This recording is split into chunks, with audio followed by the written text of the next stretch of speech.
My golden child sister stole my money to buy a new phone. So I returned the car that my parents bought for her and kept the money. And my sister kept on taking advantage of their favoritism. Things like snatching the TV remote from me and taking my toys but never sharing hers were normal. But she also went too far sometimes.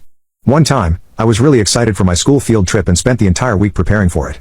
My sister saw that, and decided to sabotage me by lying to my parents. She told them that I had been peeping on the girls' washroom in school, and to my surprise, they believed her without even checking for proof. They never called the school to confirm, and simply decided to punish me by not allowing me to go on the trip. That day, I realized that my parents were never going to take my side. I began spending my time at my friend's house so I wouldn't have to listen to my sister's demands all day long. I also took on a job in high school so I could pay for my own stuff. That was because I never got an allowance like my sister. I was being careful and saving up money because I wanted to move out at 18 and get away from her. For her 16th birthday, my parents bought her a brand new car, and she made sure to rub it in my face. Whenever I had to go somewhere, she would ask me if I wanted a lift, and then proceed to say, "Oops, sorry, I can't waste my fuel on useless people." As time went on, I simply ignored her and kept to myself.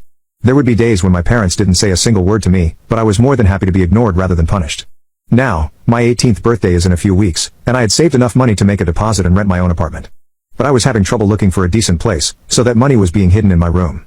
I would check if it was still there before going to sleep every night, just as a way of feeling secure. But then I made the mistake of talking on the phone when my sister was home and probably listening in. She heard me talk about the apartment, and how I had some money saved up. She instantly barged into my room and asked, "I want to buy a new phone, so do you think you could share some of your money with me?" She had asked the same question to our parents, and they had said no because their finances were running a bit dry. I couldn't believe that she was asking me to hand over money that I had earned on my own, and told her a firm no. I told her that this money was for me, and that if she wanted she could get a job herself. She refused, and got mad at me for suggesting that she should work. Then she ran away and I breathed a sigh of relief, thinking it was over. However, when I came home the next day, I saw my sister holding the new iPhone 15.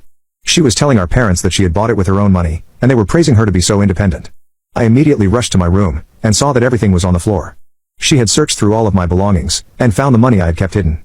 She had taken the exact amount that her new phone would have cost. I rushed back down and screamed at her, telling her to return my money. But my dad got in my way and told me to calm down. I explained to him that she had stolen my money to buy that phone, even though I was saving up for an apartment. I demanded that she return my money right now or else I would report her for theft. But just like always, my parents took her side. They said that she would never lie about something like that, and I was attempting to undermine her efforts. Out of the corner of my eye, I could see my sister smirking as my parents told me to apologize to her. I refused to do what they said, because I was telling the truth. I said I can prove it by showing them my room and how it was ransacked, but they still didn't listen to me. I was appalled to see how they were blind to my sister's antics, and how little they cared about anything I said. I decided that enough was enough, and that I would get my money back one way or another. I knew those three were going on a vacation next week without me, so I waited. I acted like I didn't care that my sister had stolen the money. She would walk by me and taunt me by saying, "I hope your money is safe." But I just replied I hope so too, and kept waiting. The day they went out, I went into her room and took her car keys. I drove to the nearest dealership that bought used cars, and sold it for whatever amount they were willing to give. I'm pretty sure I got less than half of what it was worth, but I didn't care. I had gotten more money than she had stolen from me. Then I rented whatever apartment was available, and moved all my stuff before they came back. I also blocked them and never told them my address, so they have literally no way of contacting me.